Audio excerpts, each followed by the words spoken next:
54세 캐시 우드는 수십억 달러를 운용하던 자리에서 쫓겨났습니다. 세 아이와 2마리의 개, 그리고 유모가 있는 집은 2주 동안 완전히 비어 있었죠. 그녀는 행복하지도 슬프지도 않았다고 말합니다. 그저 이런 일이 내게 일어날 줄은 몰랐다고요.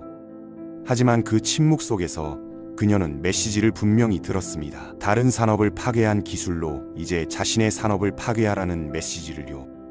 그럼 오늘은 월스트리트가 미친 여자라고 비웃었던 한 여성이 어떻게 수백만 개인 투자자들의 여왕이 되었는지 그 이야기를 해보겠습니다.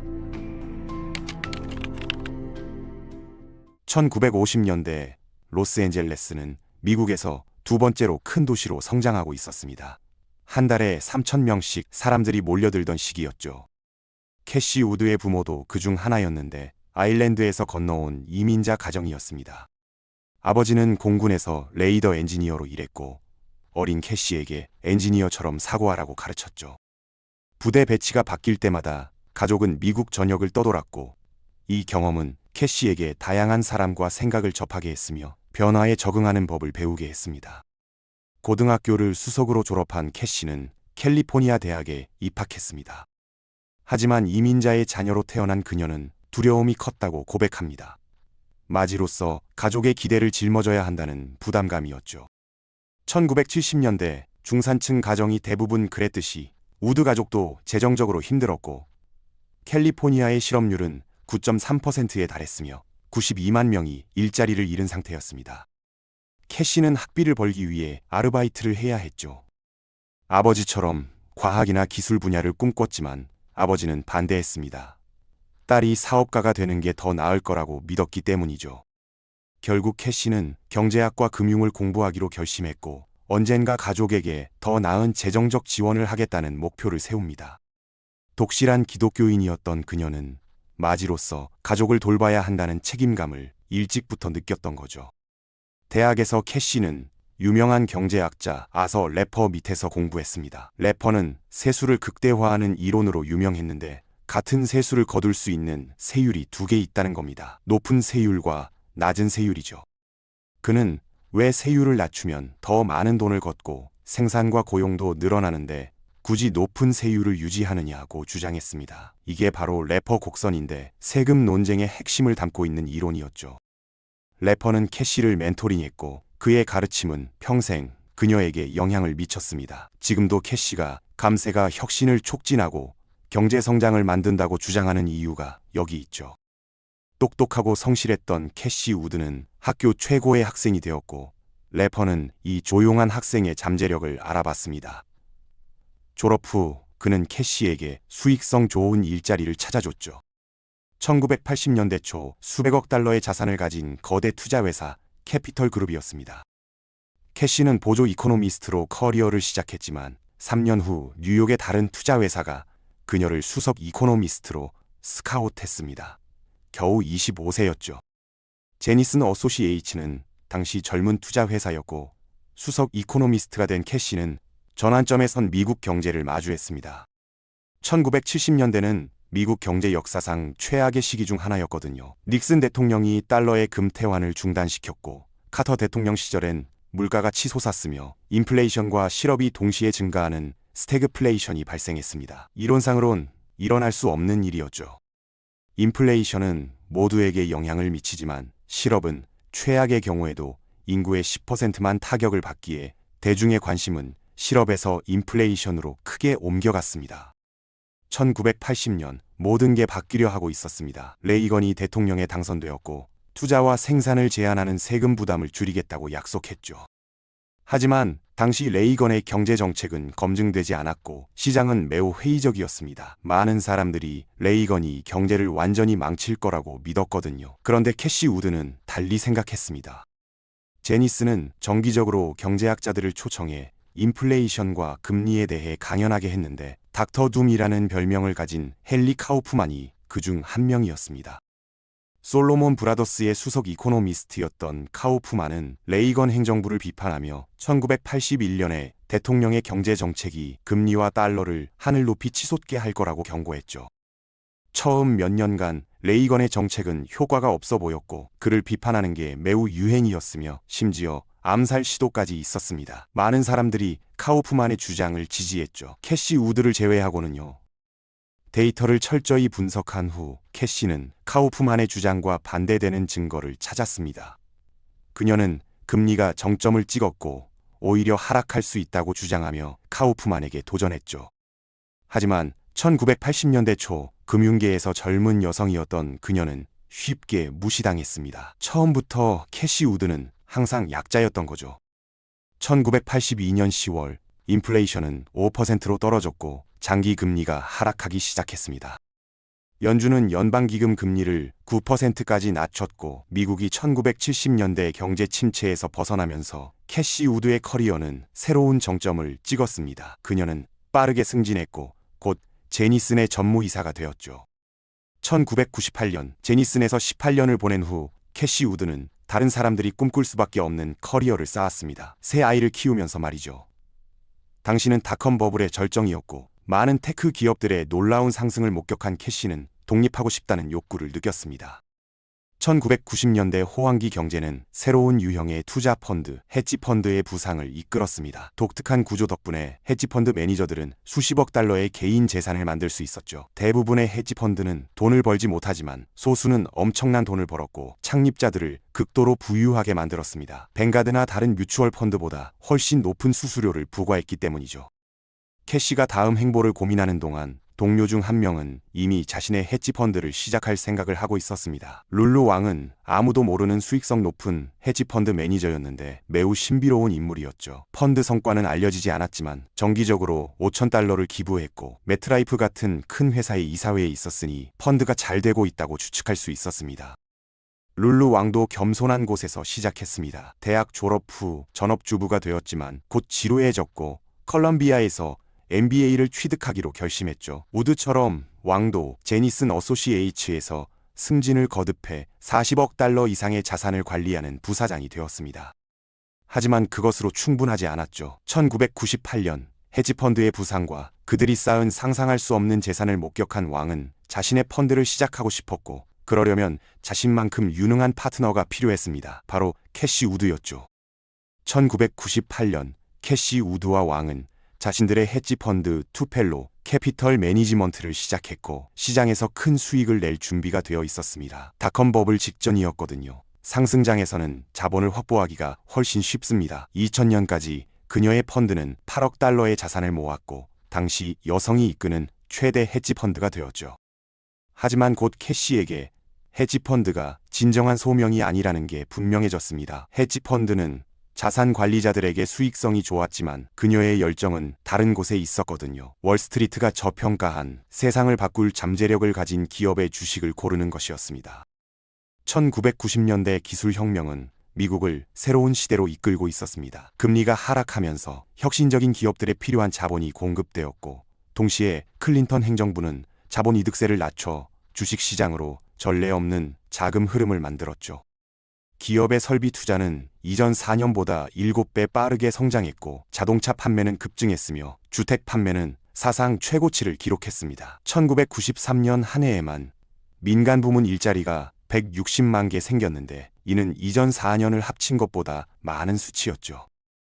1995년에서 2000년 3월 정점 사이에 나스닥 종합지수는 400% 상승했습니다. 1980년 월스트리트에 합류한 캐시 우드는 20년 만에 부러움을 사는 커리어를 쌓았고 매우 인기 있는 자금 관리자가 되었죠. 하지만 자신의 헤지 펀드를 시작한 지 3년 만에 캐시 우드는 그만두고 뮤추얼 펀드 회사인 얼라이언스 번스타인에 합류했습니다.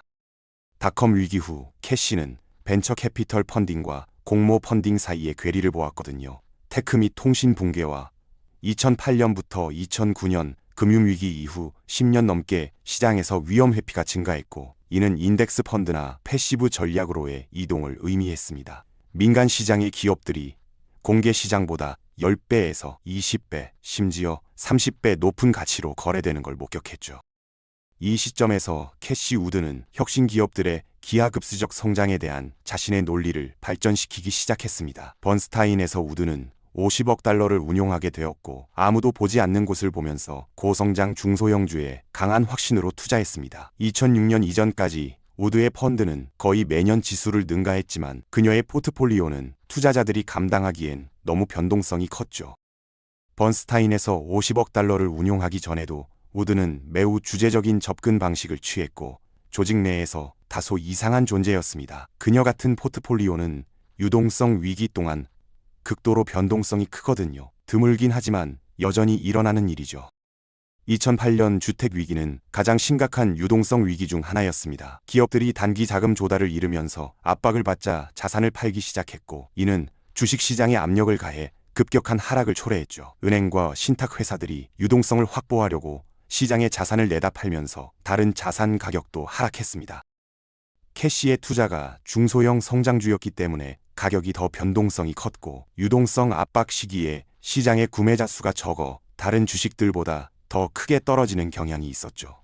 결과적으로 2008년 캐시 우드의 펀드는 S&P 500보다 더 심하게 하락했습니다.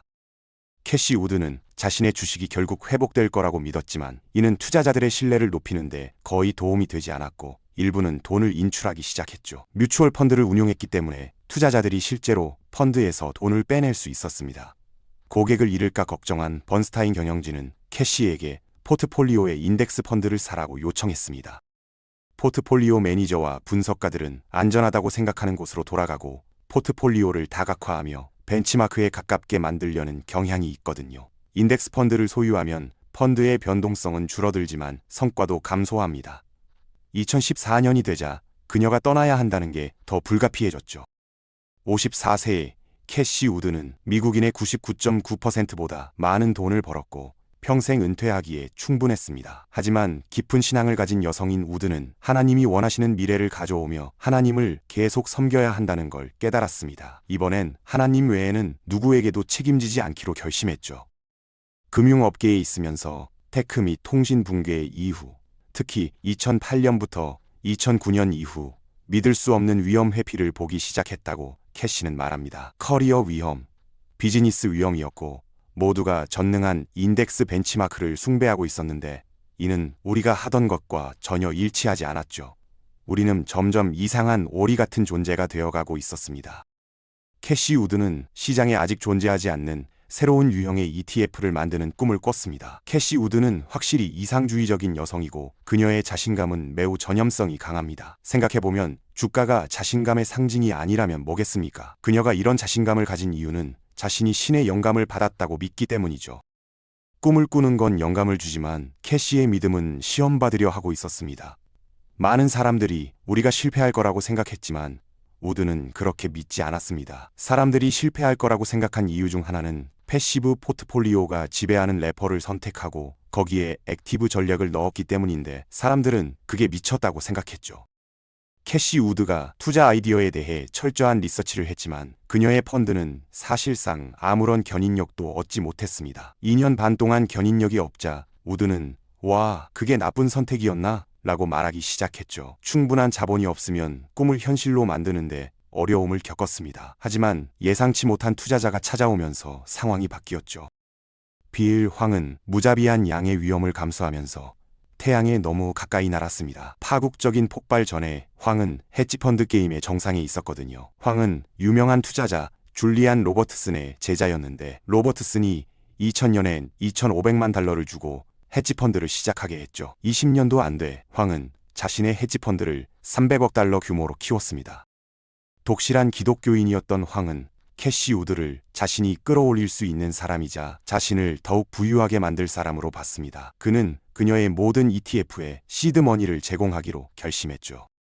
황의 자금은 캐시 우드에게 자신감을 북돋아줬지만 실제로 성공하려면 두각을 나타낼 방법을 찾아야 했습니다. 2008년 주택 위기 이후 사람들의 액티브 운용에 대한 신뢰는 거의 사라졌거든요. 인덱싱이 광범위한 액티브 매니저들에 비해 계속 좋은 성과를 냈고 고비용 액티브 운용은 본질적으로 죽은 관행이라고 할 수 있었죠. 2019년까지 인덱스 펀드는 모든 액티브 펀드보다 많은 자산을 가졌습니다. 하지만 모든 사람이 수동적으로 모든 것에 돈을 넣는 세상을 상상해보세요. 금융 시스템이 어떻게 작동하겠습니까? 캐시 우드는 자신이 더 잘할 수 있다고 생각했죠.